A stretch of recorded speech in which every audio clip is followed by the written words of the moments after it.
Welcome to another episode of Jamming with Jason. Today we're going to talk about being on the road again, howling. Ow!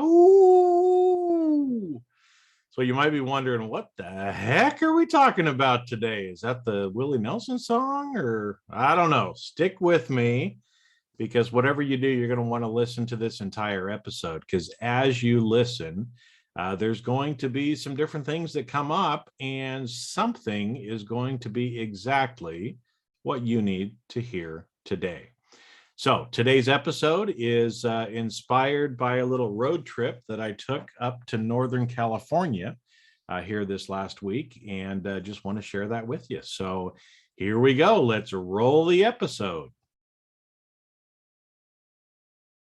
All right. Well, I'm excited to talk to you today about being on the road again, howling, right? So, hey, it's just the way I roll, right? So anyway, you might be thinking about that. It's like, how do those things go together? What does that mean? Well, just listen. Promise. I promise. As crazy as I may sound, everything at the end of the day is going to come together on what we're talking about today. So I love taking road trips. I've become somewhat of a hermit the last few years, some for obvious reasons, to everybody out there, right? So took a trip up to Northern California. I live down in the Los Angeles area, so was able to drive up. One of my clients had an employee meeting that they wanted me to come to, so I went up to Santa Cruz, up in the Northern California, and ended up going into San Francisco for one of the days while I was there, because I took a couple days just to hang out and be me and do what I felt like I wanted to do as well, right? Which is a good reminder for all of us, right? Let's maybe include some pleasure with the business that we're doing as well. But anyway, obviously, being on the road again kind of reminds me of the old Willie Nelson song, right? And I'm sure you've heard it before. It's a great song, right? On the road again. I just can't wait to get on the road again. The life I love is making music with my friends, and I can't wait to get on the road again. Okay. At least that's my little Willie Nelson impersonation on that one, right? But I do love being on the road. For a lot of different reasons, but today, and I love that line too. The life I love is making music with my friends, and I feel that too. That's one of the reasons why I do Jamming with Jason. So the life I love is making music and talking with you, my friends. So that's why I'm here again. But that it reminded me too, because as in a previous life, when I was in corporate America, I used to go on the road a lot, and I actually created a playlist of songs that we'd play in the car while we were driving. So obviously, On the Road Again by Willie Nelson had to be one of those songs. Another one that you might not have heard of is called King of the Road by Roger Miller. And this song I just love a little bit too, so I'll just sing a few lines as well, because there's a couple things that kind of popped into my mind about that one today too, to share with you. So this one's a little different. It kind of goes like this.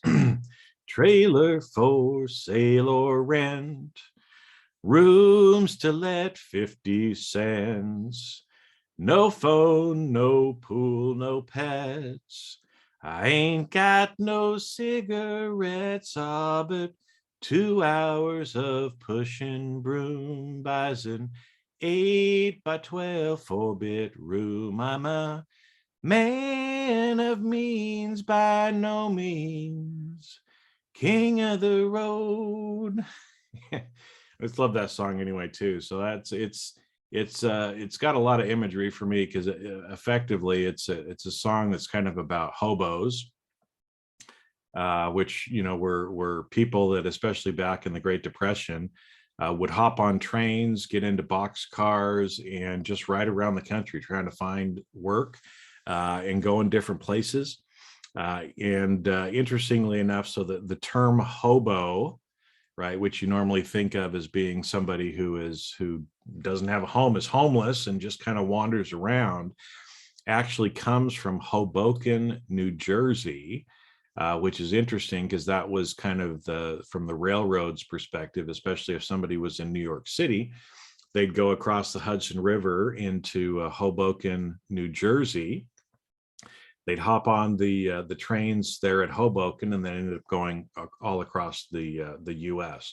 Many of which ended up all the way out here in the West Coast, in California and Oregon, and some of those places as well. So probably didn't know, right? But that's where hobo comes from. Actually, comes from Hoboken, New Jersey, and this whole song, "King of the Road," actually is kind of about hobos going around, and so some of the terms and things that are in there, like a 4-bit room, is something you may not have heard of, but it reminded me of when I was younger. I worked for a man named Mr. Fleming, Mr. Ivan Fleming, who I used to mow his lawn and do some different farm work for him on his little farm that he had, and one of which was bucking hay. And what bucking hay is where, they'd cut the hay, they put it into the bales, and then he would hire teenagers like me to come over and buck that hay onto trailers so we could take it back into his barn and store it up for the animals. And so I remember when he hired me to do that, he said, Jason, I've got this work that needs to be done. Why don't you and a friend come over, and I'll pay you 2 bits a bale. And so I thought about that, and I was like, oh, I think that's pretty good money, right? Because at that time, when I was probably 13 or 14, I thought a bit was a quarter. Well, a bit is actually 12.5 cents. So I did all this work in the heat, and here I was, this little scrawny 130-pound teenager, trying to throw these bales of hay that could anywhere be between 30 to 90 pounds. So again, imagine this 130-pound kid trying to lift up a 90-pound bale of hay and lift it up about 3 feet onto the back of a trailer. Anyway, was not that fun. But it definitely established character, right? That's something my dad would say, right? Is it gave me character, but it taught me about 4 bits. So there's an old saying: 2 bits, 4 bits, 6 bits, a dollar, which so a bit was actually 12.5 cents. So got done with all that work. Mr. Fleming paid me, and it was half of what I had expected. Live and learn, right? Here you go. But anyway, the reason I bring that up too, because Mr. Fleming was one of those guys in my life that I learned a lot from. So he was a veteran. He served in the Second World War. He actually got injured or wounded while he was in the war, and so he didn't really have the use of his, I want to say it was his right foot or left foot, I can't remember. Anyway, had trouble with one of his legs, so he always kind of walked with a limp. But I remember, one of the stories that he used to tell me, because I'd go over and mow his lawn, he'd pay me, and sometimes we'd just sit there and talk a little bit. And so again, here I was, this young teenage kid, getting to hear these stories from this older man, and I just loved doing that. But anyway, so the point of the whole thing was I wanted to share with you one of Mr. Fleming's stories, which was he said when he was in the Navy during the Second World War, he said they'd come down and they'd have dinner. And he said, we always got our ice cream first. He said, one of life's rules is always eat dessert first. Because they would do that in the Navy because they never know if they would get attacked during dinner, right? If they got attacked during dinner, they wanted to make sure that they had already had their dessert. So I think that's one of life's lessons for us as well too, right? Is always make sure to have dessert, and why not have dessert first, right? Just in case something happens and you don't get to the regular meal, at least you get the good stuff out of life. So make sure and have the good stuff in life. So anyway, a little bit back to the story of being on the road again and howling, right? Howling, ooh, ow, ow, ow, right? Howling kind of brings up a lot of different animal kind of things, but it also has another meaning for me as well, which is a lot of times when I'm in San Francisco, I like to go to a couple of places of historical significance that are there in San Francisco. So for me, though, some of those places are maybe some things you've never heard of before as well. And so I'll just share with you. Okay. And one of those places is down in the North Shore area of San Francisco. There's a little bar called Vesuvio, like Vesuvio, the volcano in Italy. And that bar, it's a little kind of hole in the wall place. You'd walk past it, you wouldn't even hardly recognize it. But there's a lot of historical significance to that place.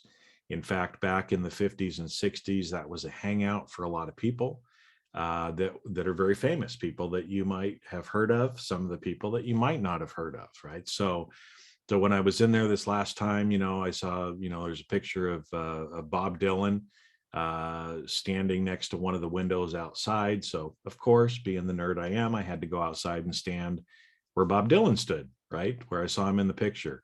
There was another picture, I think it was David Crosby and Grace Slick that were standing out the front of the window. And, Grace Slick, you might not have heard of, but she's somebody that I've been listening to a little bit more too. She was the singer for Jefferson Airplane at the time. So if you've heard White Rabbit, that was one of the songs that she actually wrote. And to me, one of the great people at that time. But so obviously a lot of people like that were there kind of from a counterculture perspective in the 60s when San Francisco was really a hot spot for a lot of the hippie movement and other things like that. But even before that, there were people there called the Beats or the Beat Generation. And some of those people you might not have heard of, some of them you might have heard of. But, people like William Burroughs, Jack Kerouac, and Allen Ginsberg, who I'm going to talk a little bit about today, were also there. In fact, the Beats were a group of people that they'd come back from the Second World War. They were disenfranchised with a lot of the things that were going on in the world, and they started speaking up. And the Beat Generation was really kind of the first kind of counterculture movement. In fact, a lot of the things that came about in rock and roll and things in the 60s and early 70s was because of the Beats. And San Francisco was one of the places where they hung out at a lot. And Vesuvio happened to be one of those places. It's right across the alley from City Light Books, which again, if you know anything about that movement, was kind of a big deal at that point in time. So, excuse me, as I said, when I'm in San Francisco, I like to go over to Vesuvio. So this time I went in and ordered a Jack Kerouac drink, right? I don't even remember what's in it, but it's a Jack Kerouac drink. So in his honor, I got my drink, went upstairs, sat down, had my Jack Kerouac drink, and pulled out and read the book or the poem Howl by Allen Ginsberg. And so I'll read a little bit to you, but it was, so there I was kind of honoring these people and some of the stuff that they had done. In fact, interestingly enough, so here's a little trivia for you as well. Jack Kerouac, who was one of the Beats as well, his probably most famous work is called On the Road. It's a book that he wrote about being on the road. So there's another tie-in for today's title as well, that's a little nod to Jack Kerouac as well. So there you go, Jack. But as I said too, so that's where the Howling comes from, is from Allen Ginsberg. And this came up probably a couple months ago. One of my friends told me, because I've grown out this little goatee kind of circular beard. And one of my friends told me, he said, Jason, you kind of look a little bit like a beat poet. And I'm like, man, I am going to take that as a compliment, because people like Allen Ginsberg, Jack Kerouac, Neil Cassaday, William Burroughs. Some of these people were authentically who they were, and they've actually changed the world, even though a lot of people don't actually know who they were. But as I said, they were kind of one of the impetuses for a lot of the counterculture, a lot of the rock and roll that I love, and a lot of the things that came out of the late 60s and early 70s here in California as well, that has literally transformed our world as well. So felt a little connection there to Allen Ginsberg as I was reading that poem in Vesuvio, which is, I'm sure, one of the places where he actually had read that poem publicly. And interestingly enough, too, the group that published his book was called City Lights, and it's a City Light bookstore that's actually literally across the alleyway on the same street there on Columbus in San Francisco. So a lot of real kind of tie-ins for that. But and as I was reading the book or reading the poem, it's kind of 3 or 4 parts. I can't remember if it's 4 or 3 parts, but anyway. The historical significance of that book, Howl. And there was a movie that, as I was doing some research and just thinking about Allen and his life, that I hadn't seen. It's a movie, I think, from 2010 called Howl. So I went back and watched that this last week as well, and always knew that this had a big significance, but got, again, a greater appreciation for why this was such a big deal. And the reason was, Allen wrote this, I think, in 1955, copyright 56, book comes out, and he uses some words and he says some things in there that people at that time found obscene. And so actually they arrested the publisher, one of the owners of City Light Books, for obscenity charges for distributing obscene material. And so this became a court case here in the U.S. that actually was one of the landmark kind of court cases about obscenity and what is considered to be obscene and what is not considered to be obscene, what is kind of pornographic, what is just art. And so, what Allen and the people from City Lights went through there in the 50s helped pave the way. And whether you realize it or not, is one of the reasons why we're able to say and do more of the things that we do now today, 70 years later. And so, and a lot of the things that Allen wrote about in this book, in the poem, 70 years ago, is still going on today. So I pulled out my copy. I didn't have it with me when I was up there, so I read it on my phone, but pulled out my copy of the book. And what's interesting is there's actually a receipt in the book from when I was there before, and actually bought this book, went to the Beats Museum, which was right there, which happened to be in January of 2013. So literally almost exactly to the day, 8 years later, I was back in the same place again, reading the same book again in the same place. So interesting synchronicity of life. So read into that what you want to, but there's a great Police song about that. But anyway, so I wanted to just read a little bit of the beginning of Howl. If you haven't read it before, it's worth going back. It's one of those things where the first couple of times I read it, I didn't quite understand it. Going back and watching the movie and getting a little bit of the fill in the blanks, the rest of the story, as Paul Harvey would say, about Allen Ginsberg and his life and some of the things that were the inspiration behind him writing this makes a lot more sense to it today.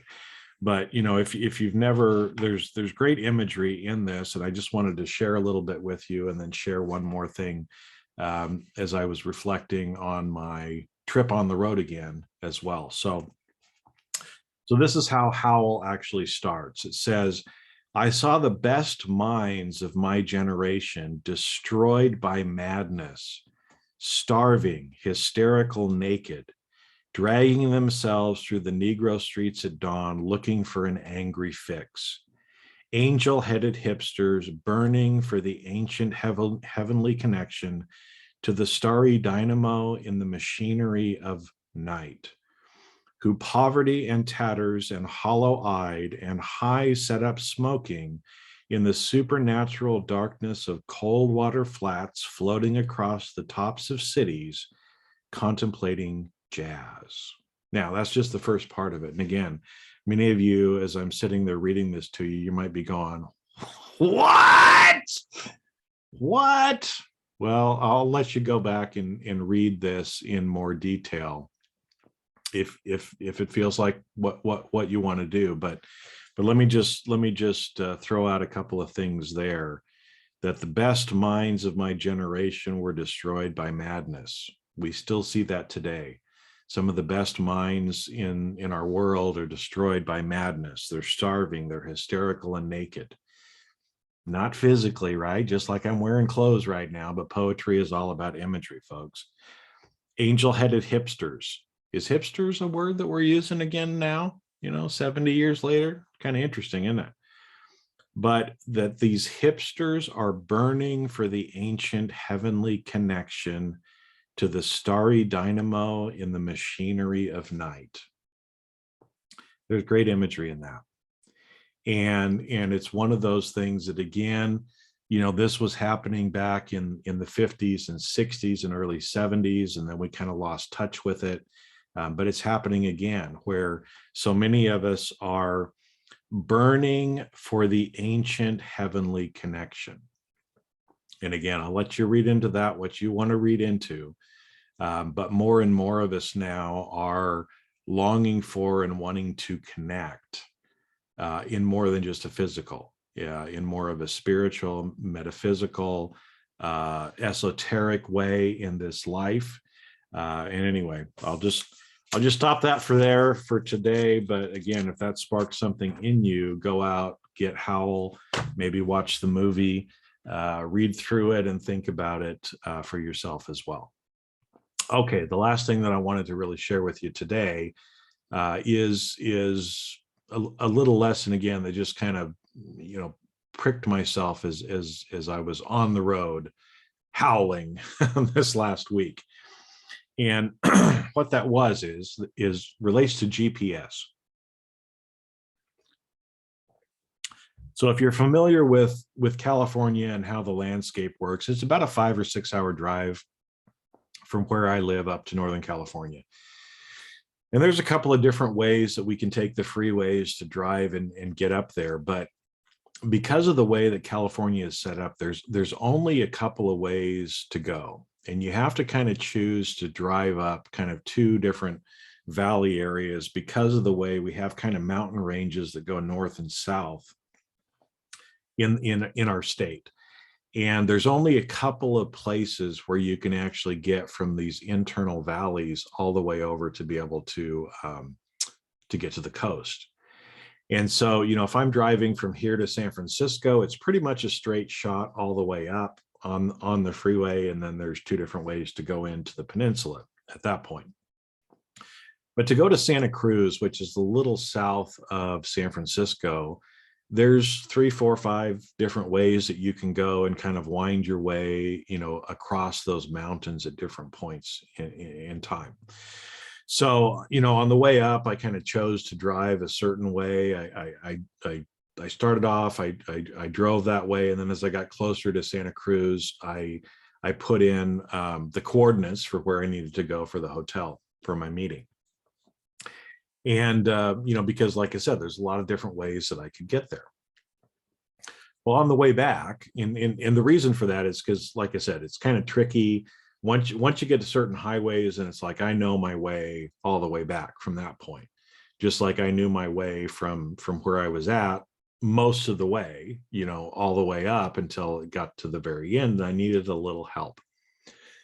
So on the way back, I'd kind of gone the scenic route that I wanted to go on the way up. And so on the way back, I just, got out my phone, I put in the GPS, and I said, okay, I need to go from here to home. And so, of course, the map kind of came up with 4 or 5 different ways that I could go. And I looked at which one was going to take the least amount of time. And I said, go. I pushed the little go button and I said, all right, take me home the fastest way. So then I get in the car and I don't have to think at that point, right? I've set an intention of where I want to go. I want to go from my hotel in Santa Cruz to my home in Long Beach, California. And so I've set my intention.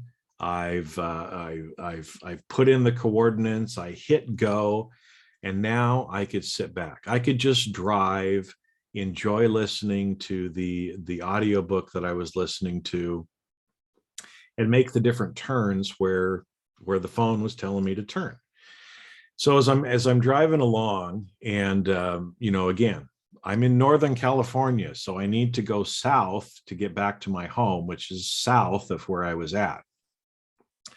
So I'm driving along, and I know that I'm going to have to go from the coast. I'm going to go inland to the east a little ways. And as I'm driving along, I hear the phone say, right, there's a little person in my phone telling me what to do, right? You all know that. Says, turn here and go north on Highway 101. And I thought, just a minute, I'm trying to go south. I know if I get on Highway 101 and go south, I'm going to get back to where I know I need to be anyway. What if I just go south? And I thought, you know what? No, I'm just going to follow where it's telling me to go, because I already put in the intention. I need to get back home, and I'm just going to allow my path to be what it needs to be to get me back home based on what I punched in. And so I went ahead and I went north on 101. I drove through some different parts of the state that I hadn't been in before. And sure enough, eventually I ended up on the 5. I thought it was going to take me down the 101, but it took me down the 5. And I made it back home. So as I was thinking about that, right, is again, I'm one of those deep thinkers like Jack Handy, if you watch Saturday Night Live. What can I learn from this? Well, and again, sometimes when we know where we want to go and we set a goal and we set an intention and we start putting the plan in place, sometimes the road doesn't, or the roads that we go on aren't exactly the way we thought it was going to be. But when we just allow and let the journey happen, we can see beautiful parts of the state that we've never seen before. We can see beautiful parts of life that we've never seen before. Now, there might be struggles, there might be trials along the way, but we don't have to think very much about it. We just have to keep showing up, driving, turn the car to the left, turn the car to the right when it tells us to do that. And eventually we're going to get exactly where we want to be. Now, I could have made the choice to say, I get to Highway 101 and I'm like, you know what, Siri, you don't know what you're talking about. I'm going to go south, right? But chances are, if I had done that, it would have taken me longer to get home. You always have the choice. And how much easier would life be if we just allow those things to happen, allow our path and our journey to go exactly where it needs to go as we're guided on our way back home. Now, again, I'm going to leave it at that point. I'm going to let you read into it what you need to hear today as well. But another lesson that I learned this last week from being on the road again, howling, reading some poetry, being a beat poet again in San Francisco, and just wanted to share that with you this week. So again, as I told you at the beginning, listen to the entire episode. The fact that you did means you heard at least one thing today that was exactly what you needed to hear, and you got value out of it. And I'm guessing others would too. So, make sure and share this episode with your friends and family. And because if you got value out of it, they will too. So with that, I'm going to wrap up for this week. And again, just enjoy the ride. Remember, joy is in the journey, not in the destination.